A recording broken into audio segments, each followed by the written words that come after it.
Anomaly. We are back, man. It's been a little Yes, break. sir. College basketball interrupted us a little bit, but episode 4 Anomaly, man, we with it. Yes, sir. I'm excited, man.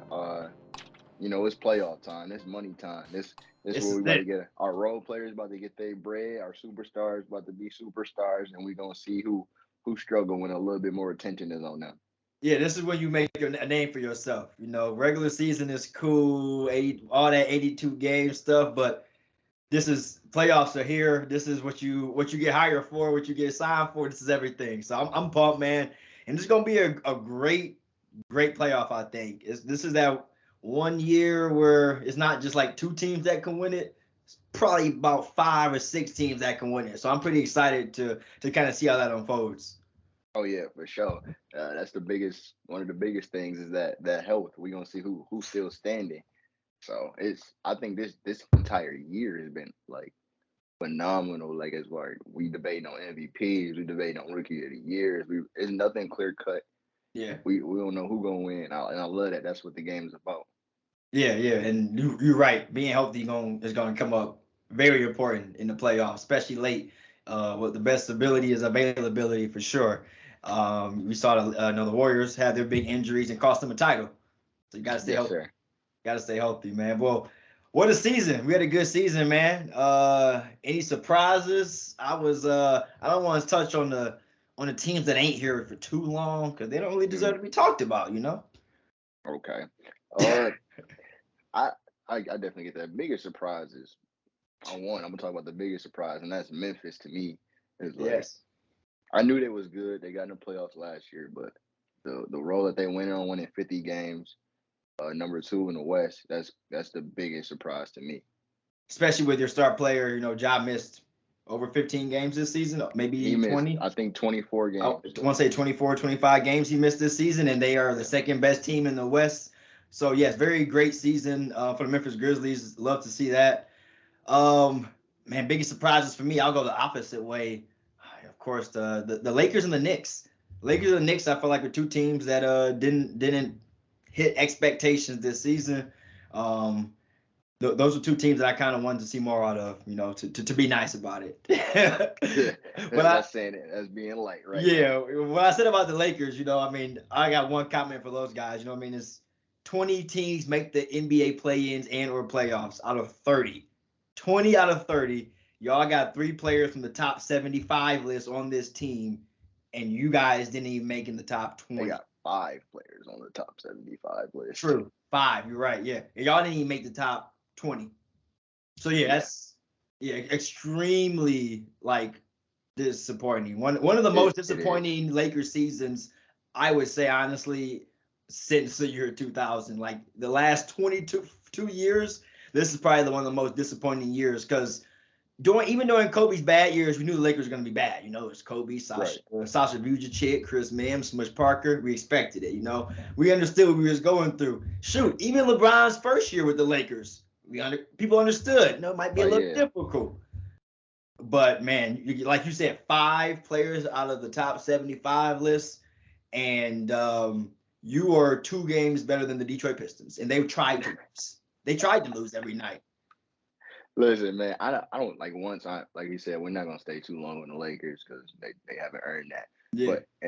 But I don't like the whole thing. I don't like is the pointing fingers with them. Everybody takes the blame in that. I don't want to hear the Russ. I don't want to hear the Frank Vogel. I don't want to hear the scapegoat. It's everybody's right there. That's a team. That's a team effort. 82 games to figure it out. You brought in all types of dudes. I don't know how many starting lineups they had differently, and it just didn't work out. So yeah, no, that's a team effort. You can't buy a championship. You can't high profile a championship. You got to earn that one. You got to earn that one, man. Moving on, I love what I saw from the Chicago Bulls this year. Eastern Conference team had a very good summer. Came in with a little bit of expectations. Obviously, a way better first half of the season than the second half, but Chicago Bulls I liked a lot this year, and the Cleveland Cavaliers. What a surprise! I'm not gonna lie to you, I had no clue the Cavaliers would be in the play-in game. Oh yeah, for sure. It's the Bulls are kind of funny because like I think they're just fun. I don't think Yeah. they're ready yet. They missed a lot of time, and like we had like DeMar in the MVP conversation. They missed a lot of time with injuries because he was carrying them for so long. Mm-hmm. And the Cavs is like they kind of got a little bit of addition by subtraction, losing Colin Sexton. I think we forget that. Yep. And they just did something completely different towards the game. Like you got 2, 3, 7-foot dudes out there playing basketball. Like that's the That's weirdest unheard thing, of. and it works. Especially in Yeah, a it works. small ball league, you guys got 3-footers out there. Yeah, that's why I love it because I don't like. I'm tired of seeing everybody trying to do the same thing. Like work with your personnel, work with what you got, and Yep. that's what they did. They look good. Uh, they dropped some stuff because of Jared Allen's injury, who was my pick for Defensive Player of the Year before he went Before he down. got hurt. Before he went down, but they they got some studs over there, to say the least. Well, yeah, speaking of Defensive Player of the Year, let's go ahead and hand out some awards, man. It's been a pretty good season. So, yeah, let's go ahead and hand out these awards.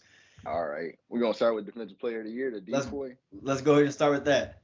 Man, like I said, it's no clear cut Depoy for real. It's no No. clear cut one. My pick was Jared Allen before he went down. A lot of guys went down with injuries, and I think they had a strong case for it. But if I got to pick right now, I'm saying Mikal Bridges. Um, Yes. I don't think he's like a lockdown guy. Like I don't think he's gonna like you're gonna put him on your best player the whole game. But I think he's a really good team defender. Like Yep. he's gonna rotate. He gonna get in the passing lanes. He gonna get you some stops for sure. He got that long wingspan. He gonna break up some dribble handoffs. That's my defensive player of the year, the best. And he leading one of the best defensive teams in the league. Yeah, I was my pick was probably going to be either Jared Allen as well. I think Jared was having a fantastic year defensively. And I'm not a big believer of the Rudy Gobert hype. They're trying to push it again on me. And yeah, no, I mean, I just seen you get dunked on way too many times. And for me, I don't see offensive players fear him. So that can't just Yeah. be the defensive player of the year for me. Um, I'm gonna stay with the guards. I'm gonna go with Marcus Smart. I think Marcus Smart with the Boston Celtics had a fantastic year, especially the second half of the season. I think he's been a essential part to the run that they went on in the second half of the year. Kind of taking the back seat offensively and just helping them guys out, checking the best player in the perimeter defensively. I'm gonna go with Marcus Smart. I like the pick of Marcus Smart. Um, and I think he going a little bit underappreciated because I think we talked about the Celtics earlier, like yo, they need a guard, they need a point guard, and like they got Shooter up out of there, and he kind of just took the responsibilities. He was like, Yeah. nah, I can handle like distributing the ball. So we seen his playmaking go up. He the defensive leader, and he just like kind of just took that role over and like let's get to it. Yeah, And we was like, you need a guard, and they had one right there. He stepped up, stepped up big. yeah, so all praise. I can't argue with I defensive like player of the year. I Mikal got though. no disputes. I got no I think disputes there. Mikal. I think you're gonna be right though. I think Mikal gonna win it. Mikal's had a fantastic season. Yeah, and he playing all 82 games this year, which Yeah. is a really big thing. Not only all 82, this guy's never missed a game in NBA or college. At Villanova, he played 116 out of 116, and he's never missed an NBA game. Yeah, I know people don't like. I don't think people That's really know you know how how hard that crazy that is. is, That's dude. really like my man ain't even turned the ankle. Like He he ain't missed a. ain't. He ain't had food poisoning, diarrhea. He playing through everything. He hasn't missed a game since like high school. They say that's insane. Yeah, it is crazy, and I think that's just a testament to They gotta give out an award for that. how we That's treating this. Yeah, for sure. taking care of your body. It's an award, and I bet you it's in that signing bonus he got. I guarantee that if he got a You good say agent, he doing that on purpose. He know what he doing. he getting paid. Let's move on to Rookie of the Year. Who we got for Rookie of the Year? Probably gonna be a landslide here. We staying local. I got Cade Cunningham. Yeah. I don't think it's a question. Yeah. I don't understand how is anybody considering anybody else when this dude is literally top 5 in every category. Like Yeah. Nah. he's second in assists and he's also leading in points. So whoever you're talking about is the best scorer, it's him. He's putting the ball in the hole. And then like people are saying like he started off slow. Well, if you look at his numbers for the entire year, they're still better than your favorite rookies. So Yep. I don't understand like any argument against them. I know I know those are great rookies out there. Scotty Barnes is great. Evan Mobley's great, but they're not the best player on their team. They have other all-stars to lean on. Cade is out there by himself. Team success has never been a part of Rookie of the Year. That's not a thing. Don't start it now. Don't just make it up now. Cade is the Rookie of the Year. I don't care. Cade is the Rookie of the Year. Yes, sir. I couldn't agree more. I mean, 17 points a game, shooting 32% from downtown, 85% from the free throw line. And like you said, he's the guy on the team. It's not like I think the only person in my head that would even be questionable to compete with it would be Jay Green down in Houston. Because, again, that's the guy every night that they're trying to stop. Like you said, Evan Mobley, they're not going out there trying to stop Evan Mobley right away every night. He got DG and everything like that. Toronto's got a bunch of players around Scotty Barnes, so Scotty Barnes can fit right in. Cade Cunningham is the real deal. He's the one, and he deserves Rookie of the Year. No question. 17, 5-5 your first year is like that's not normal. We can't just normalize that. Like that's not regular. No, he had that season, and I really hope they give it an award. And Detroit need it. That would be so good for the city of Detroit, like to bring home an award. It's been a little bit. Yeah, to say the least. It's been some time. But that's a hit, and that's a stud over there wearing number 2. He's the one for real. He's gonna be an all-star to come too. Yeah, 100%. He will be. Coach of the Year. Who did the best job? This got me torn right here. I think this one might be the hardest one. I can't ignore Monty Williams and the Phoenix Suns team. Like, I know he got it. They the best record. He did it without Book some games. He did it without CP some games. He did it without Aiden some games. He did it without all of them some games. They got it done. So that's a well-coached team. But I know we're picking. I got Monty Williams, but I'm just throwing love to Taylor Jenkins in Memphis, who got his team winning without Ja Morant. Exactly Tyronn Lue, who got the Clippers in the play-in tournament, like without PG, no Kawhi. Norman Powell came in late in some game. It was like, dog, I don't know how he got them there, but like, man, really did the thing. He needs love. They got to start putting some respect on Ty Lue's name for real. When you start talking about best coaches in basketball, you really got to start talking about that guy in LA for real. Like you said, people thought the Clippers were probably going to like tank this season. You got no Kawhi, you got no Paul George, and Reggie Jackson has averaged like 12 points a game his last 2 to 3 seasons. And somehow you got these guys ready to run through a brick wall for you. Reggie Jackson's averaging 17.5 a game. Zubac is looking like some great big man for the Clippers. PG comes back healthy. Like you said, the way he integrated Norman Powell, Robert Covington, Nicholas Batum had a fantastic season. I mean, yeah, Tyronn Lue's definitely I want to be my pick, but like you said, damn, Monty Williams is really doing his thing again over there without Chris Paul. And Jenkins got the Grizzlies in second place. It's gonna be a tough award this year.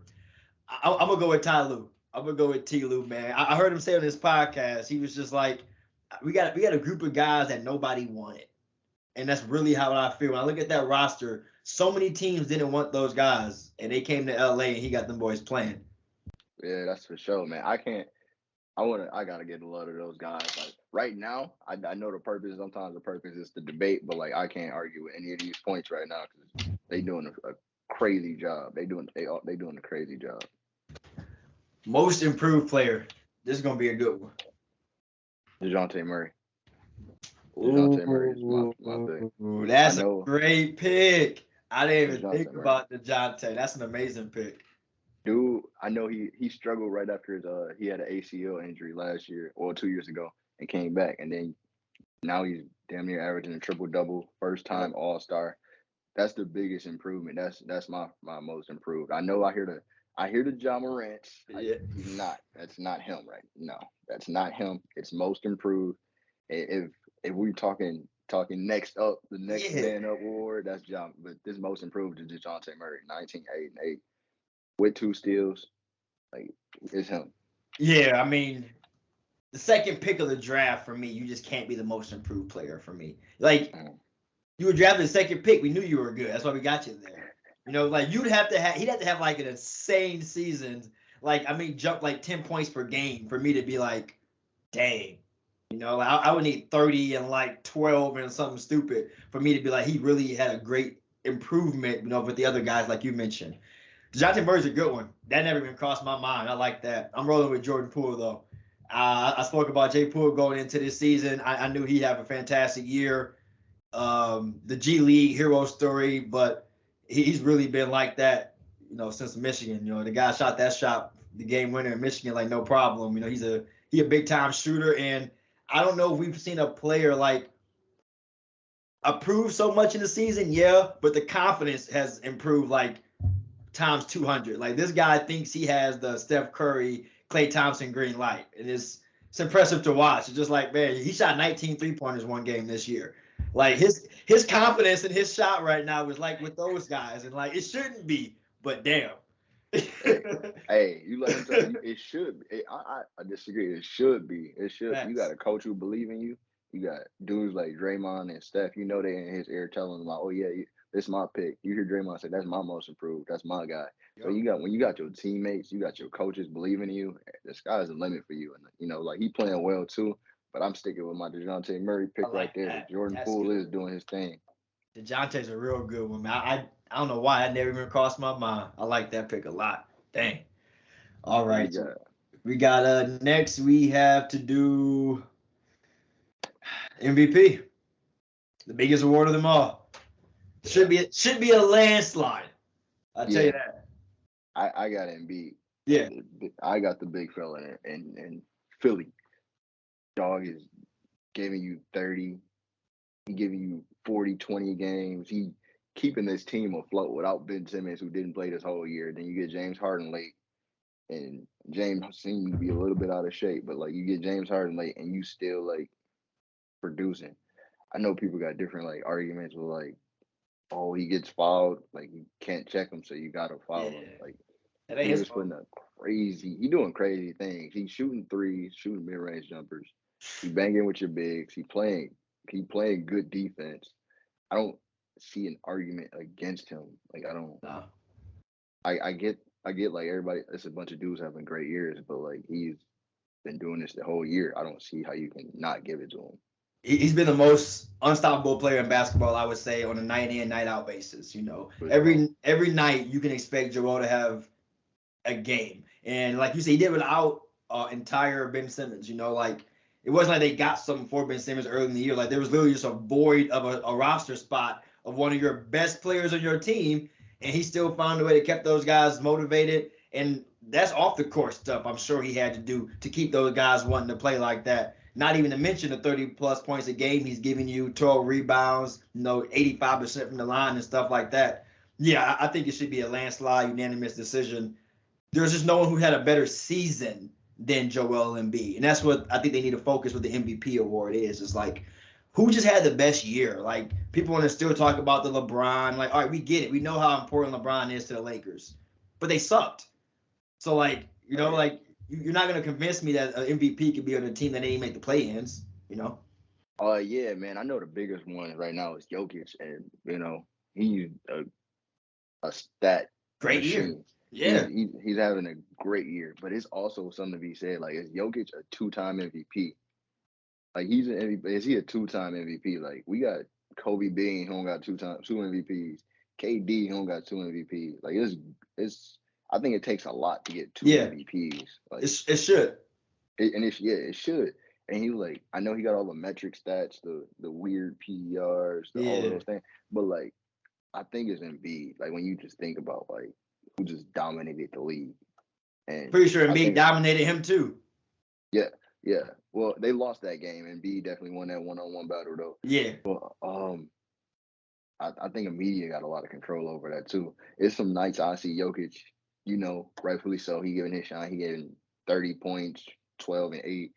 But in the same breath, Embiid giving you 35, 12 and 4 and the win. Like, they doing crazy things. But I just think Embiid got the head, especially defensively too. Like, that's my stud.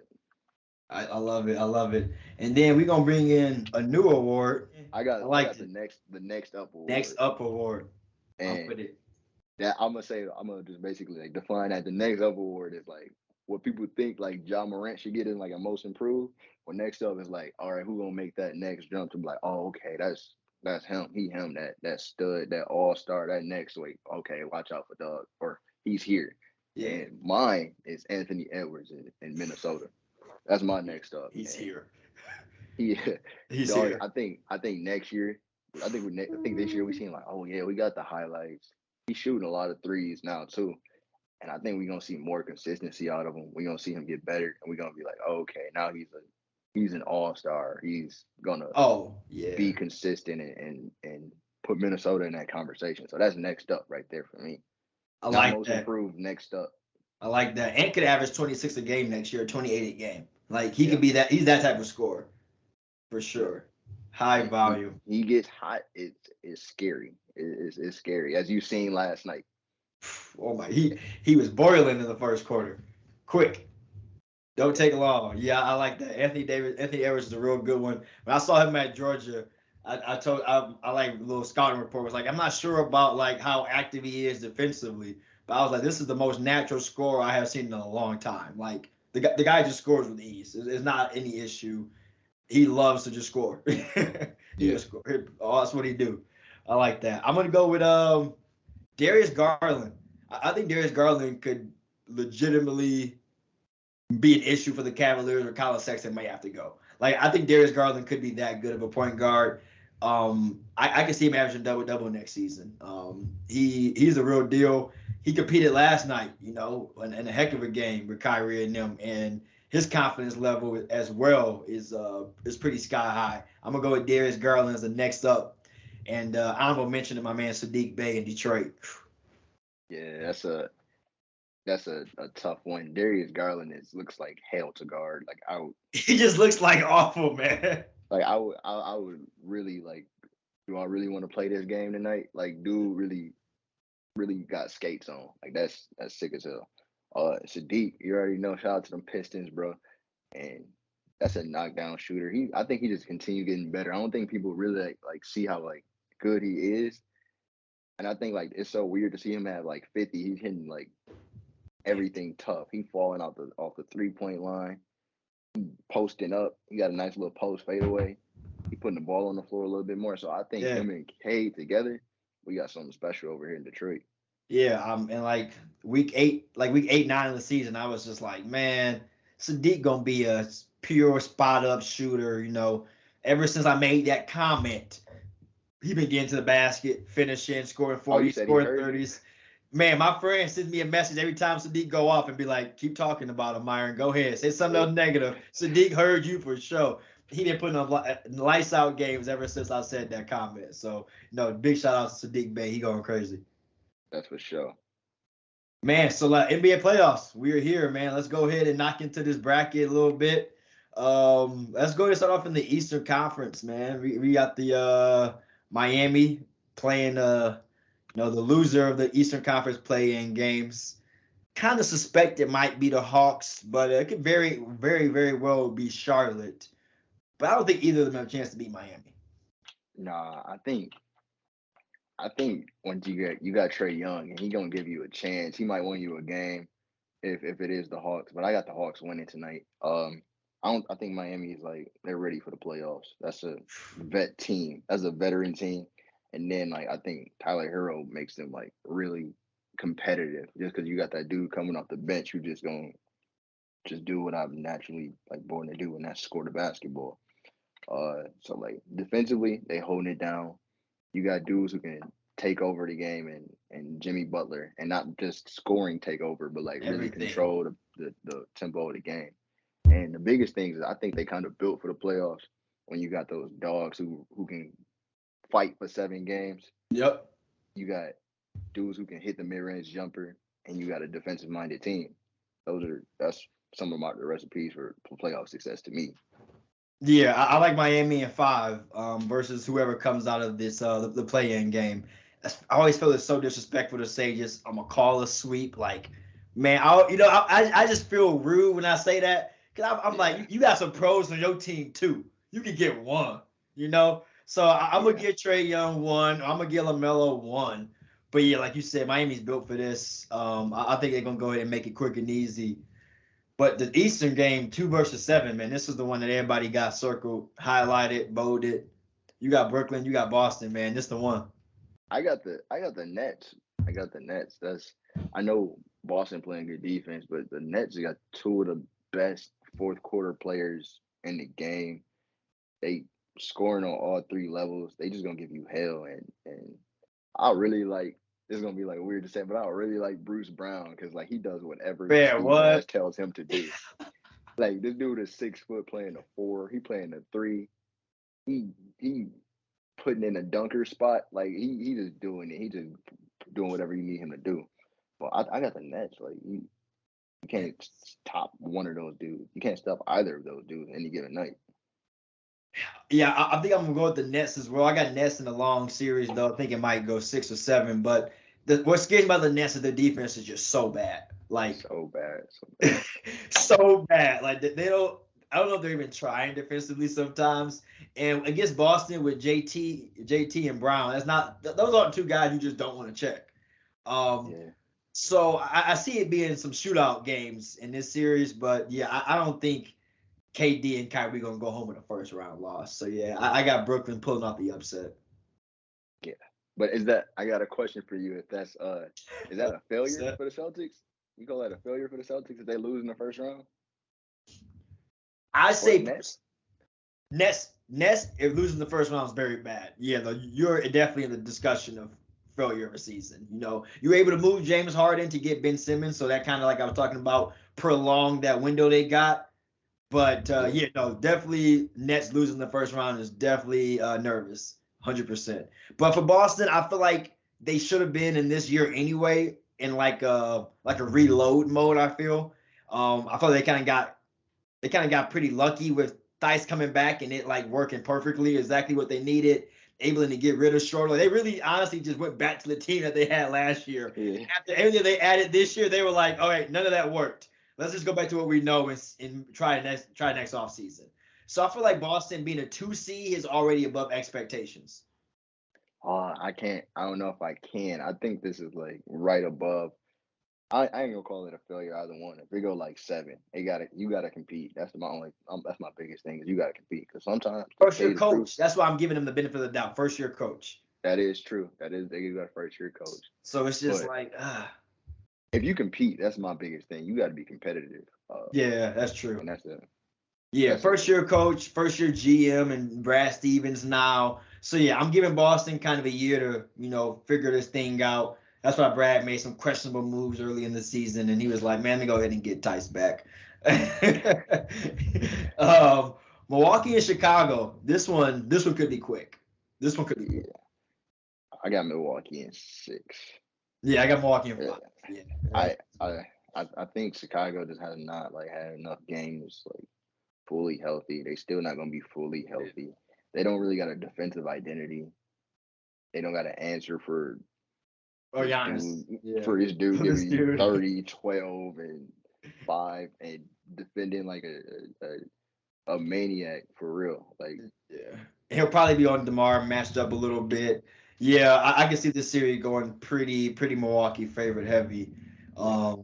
Philly and Toronto, I think that quietly can be a pretty good series.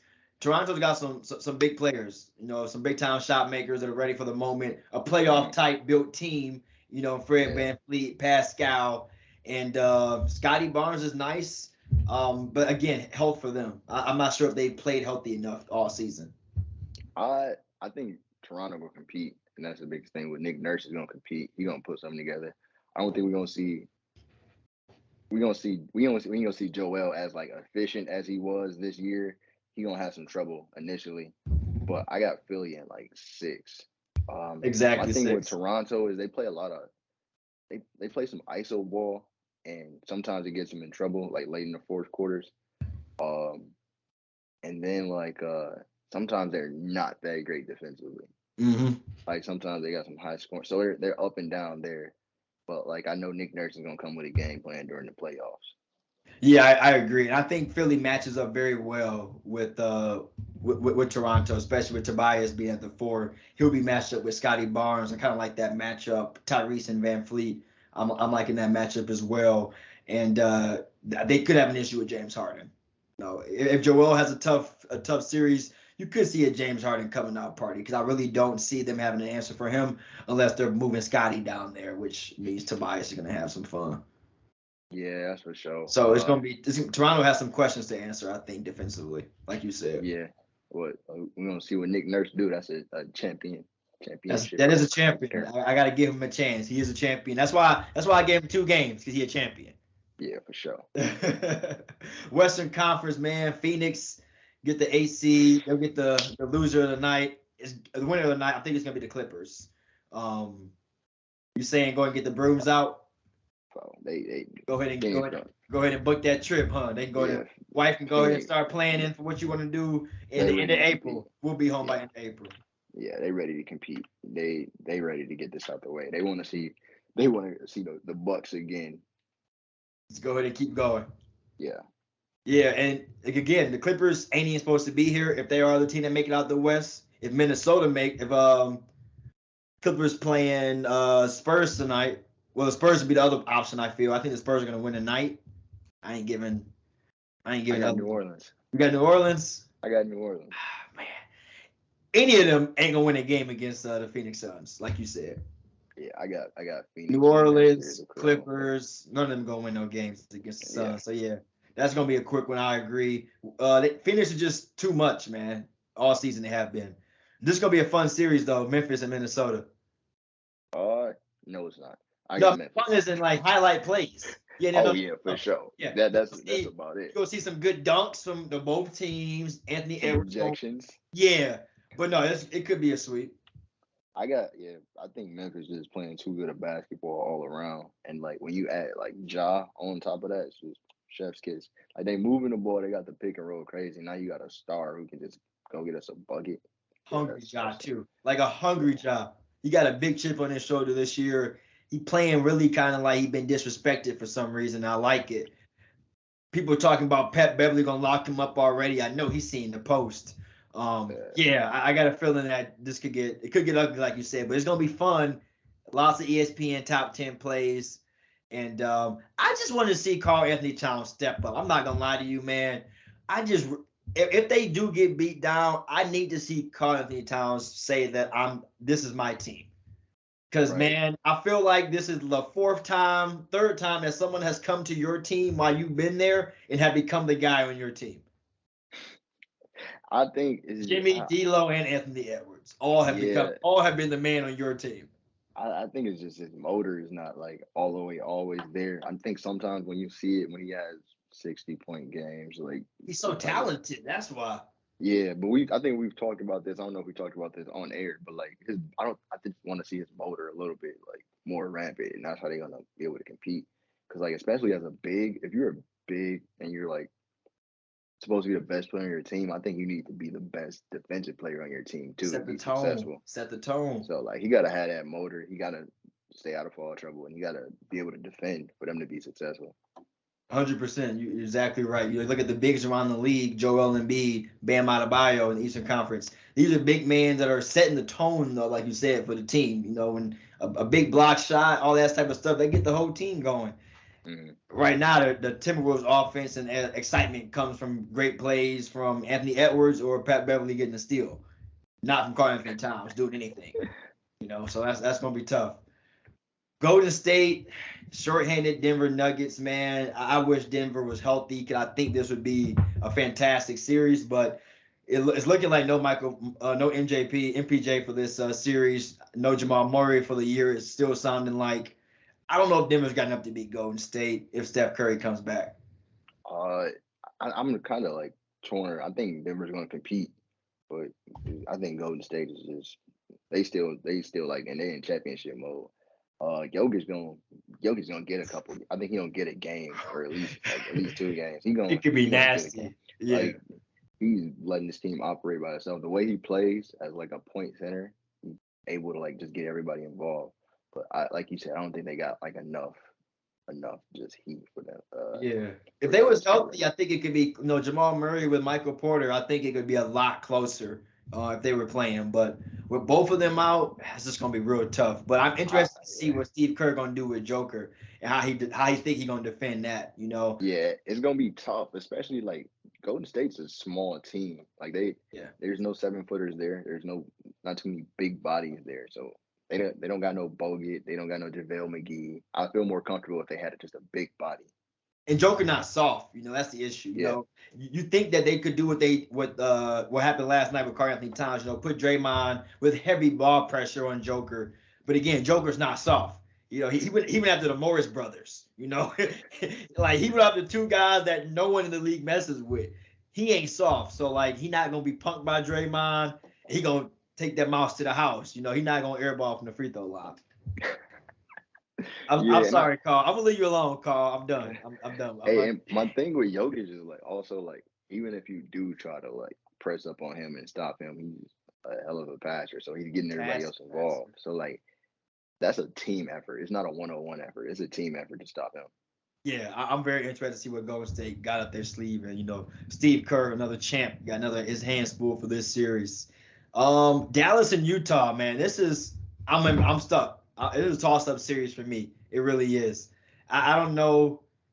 I think the Mavs can win if Luka is just like, I'm the best player on the court every night. But I think Utah's a better team. No. I think if Luka's playing, I know he's out with a calf strain. If He's Luka's out, playing, I think it's him. I think it's him. Because that drop coverage gets like Utah like torched. Like I think Jalen Brunson can eat up the drop coverage with the mid-range jumper. I think he's a nice, steady guard. I think Spencer Dinwiddie can heat up the drop coverage. And then Luka's if he's playing, he's just gonna torch them the whole time, I think. So I got them. And then I don't think Utah's been like they haven't been as good this year as they've been in previous years. Yeah, injuries. I got Dallas. How many you think it's gonna go? I think it would go 6. Yeah. Yeah, no, they also, you know, got some injuries this year in Utah. You know, they're without some players too. Dallas isn't the best defensive team, and Donovan Mitchell has had like a tendency to just act an ass in the playoffs. That's you know, true. like he didn't done some crazy stuff in the playoffs, man. And this year, like you said, Utah kind of took a step backwards from their previous years. So I'm interested to see what kind of chip he comes on with his shoulder. And with Luka being questionable, this is a really good defensive team, you know, as they say. They say. I have Dallas. I got Dallas. I'm not the biggest Gobert like defensive player of the year type of guy, but I got Dallas eating that up. And I think Luka's the primary ball handler and everybody plays through him, but I think that's like, you know, that's how they operate. That makes Luka look good, but I don't think it always gives us a chance to see how good everybody else around them is. And I think those guys are actually decent basketball players. And adding Beatrice has been one of the greatest offseason moves during mid-season trade acquisitions that's been super low key. That guy's a marksman from Washington. He hasn't hit rim in like weeks. The guy's just making all net shots. He's a plus for sure to add him with Kleber. I like that little trick they got going there too. Yeah, I'm rolling with Dallas. No questions. No questions. Alrighty, well, before we end the show, give me 5 teams that are actual NBA championship contenders. There's 20 teams we got right now, 19 now. Some people went home. Give me 5 teams that can actually win the title. I got Phoenix. I got Milwaukee. I got Memphis. I have Miami. And my last one, I'm going to roll with, I got to go with the Warriors. Got to get champion. You gotta get a champion's a chance, right? Just because they've been there before, I got to go with the Warriors. I got Miami, Brooklyn,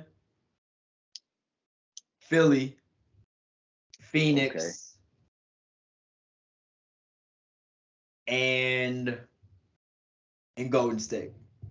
Okay, we ain't got Memphis there. No, I don't think Memphis has like an actual chance of like winning the championship. Whoa, that's crazy. I think like they had a great season. I think they're gonna have a good playoff runs too. But yeah, I don't see the Memphis Grizzlies actually winning an NBA championship this year. Nah, I don't see it. No way. Like I see Joel Embiid taking over, having a Shaq playoff, win the title before that happening. You know, I see KD and Kyrie having some insane duo, winning the title. I can see Steph turning back the hands of time, winning the title. And obviously the Bucks and the Suns are the two favorites, you know, to get back to it. I expect a rematch to happen. But yeah, man, I don't see the Grizzlies. And I forgot the Bucks. I think the Bucks can obviously win it. I didn't say the Bucks, but yeah, I think the Bucks can win it. Yeah. But yeah, the Grizzlies, I don't see it. I think you gonna start sweating when these playoffs start. When that happens, I think you gonna start sweating because they've been there before too. They've been there before. They young and they got a little taste of the playoffs. So I'm like, okay, they had like a teaspoon. They had like a teaspoon of playoffs. So this year they're gonna get like a cupful of playoffs. You know, they're gonna have like a tablespoon type thing. But if they were to win this year, with as young as they are, it'd be an issue for years to come. You know, like yeah. And I don't see the Grizzlies be the next dynasty of the NBA. That's the only reason why. If they won this year, oh man, it'd be up from here because they still have, you know, so much more room to grow with these young guys under contract. Yeah, no, man, I don't see it. Ja gonna make it fun though. He is. He is. Like we seen him last year in the playoffs with 40-point games. Like he's gonna show up in the playoffs. But like I gotta go. Does he have enough help? Is gonna be the question. I think he do. Desmond Bane really showed up this year. Does he have enough singers in the group? Yeah, and then they beat everybody. Your favorite team, they beat your favorite team. Your pick for the finals, they beat them this year. It's the regular season though. You gotta take you know how the regular season is. You know, and somebody, and they beat them every one though. They came to play. I think Memphis took the regular season very serious this season. You know, got to. Because think about it, like we go back to the like Milwaukee. It seems like Milwaukee and Brooklyn who took the regular season as long as we get there. You heard Giannis say, "I don't even care what seed we get in the Eastern Conference. We're not even concerned about being the best team in the East no more." And I honestly think that could be the way to go. The Grizzlies could have put too much energy in the regular season push. They might be a little bit tired now from this playoff series coming. It's a whole new game. I hear you, and I even hear like the Milwaukee thing. Milwaukee, I think, is different because they just came off a championship run, so like as long as they're top 4 seed, I give them a chance. But like typically when we think about like who wins the championship, they always a top 4 seed, and like I don't think they always a good regular season team too. Like you can't just like turn it on and snap your fingers and be a good team. Yeah. So I think like that consistency that Memphis built, that Phoenix built, those consistent like wins, even when their stars was out, that's gonna put them over the edge. Battle tested. Yeah. Battle tested. I like it. Well, D, you got some words for the people, man, before we get out of here today? Oh yeah, always, bro. This one's just been like on my mind lately, and that's my word of the day is just humility. And I think humility is like sometimes we think it's belittling ourselves or making us seem smaller. And I think you can be humble and confident at the same time. And what humility is, I mean, knowing yourself, knowing who you are as a human being. And like, that means like when you get a raise at your job, you doing good things, like God blesses you with gifts and abilities. Just knowing like, okay, I'm good. I've been blessed, but like it can be taken away at any time. At any time. So like be humble enough to know I'm still human. I'm a member of mankind, that I'm no different than the homeless man down the street, or I'm no different than the richest man I've ever met. I'm human and I got the capability to do anything. But that's my biggest thing is just stay humble, stay confident in yourself as well. Cause like I ain't mean like don't talk your shit if you got I'm saying feel yourself a little bit. Feel yourself if you're doing something good, but like also know that it can be taken at any time, and God has blessed you with different things. Yeah, it's a fine line. Never get too high, never get too low. I like it. And there's no perfect balance with it. It's like it's life. You gonna teeter. Mm-hmm. That's okay. Yep. It's life, man. Everybody teetering, especially right now. Everybody teetering, man. Well, hey, man, sit back and enjoy some basketball tonight, man. We got NBA playoffs finally here, man. We excited for this, man. But that's Anomaly episode 4. We in the books, my guy. Yes, sir. Appreciate you, my dude. Always, man. Always. Anomaly, a podcast presented by Sports Time with my